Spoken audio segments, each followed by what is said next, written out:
Ճիշտ 90 տարի առաջ այս օրը հունվարի 21-ին Երևանում ծագումով Իգդիրցի Հարություն Բաբաջանյանի ընտանիքում ծնվեց Առնո Բաբաջանյանը։ Ոչ միայն 20-րդ դարի մեր լավագույն կոմպոզիտորներից մեկը, այլև մեր լավագույն վիրտուոզ դաշնակահարներից մեկը։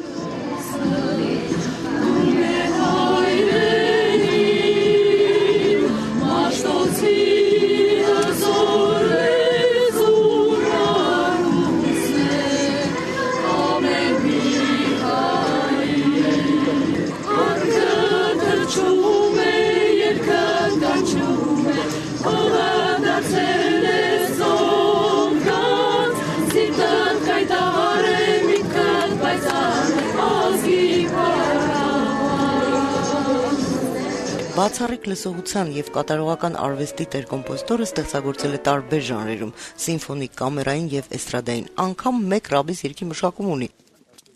Ես հիշում եմ, որ նոր էր բացվել արձանը այստեղ, ինչպիսի աժոտաժ էր, ինչպիսի կարտիկներ կային, բոլորին բողոքի ցույցերի վերածվեց նույնիսկ, բոլորն ասում էին, որ սա խայտառակություն է, չի կարելի այսպիսի արձան ունենալ։ Հիմա ես նայում եմ արձանը եւ հաճույք եմ զգում։ Ես հասկանում եմ, որ սա կլասիկ արձանի տարբերակ չի,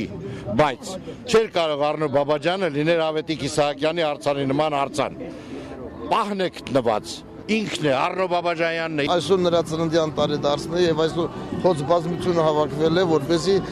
մեկ անգամ եւս մեր տուրքը, մեր հարգանքի, մեր հոգու տուրքը այդ տաղանդին տանք եւ ուրախանանք եւ անպայման ուրախանանք, որ աշխարհում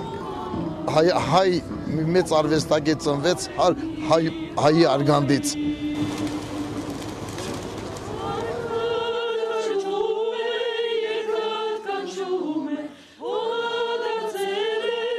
Մարդ,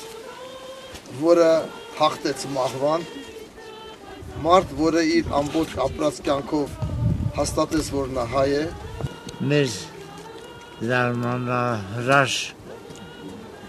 որ սովորական իր տաղանդով, իր խելքով խոնարհվում ենք քո մեծության առաջ։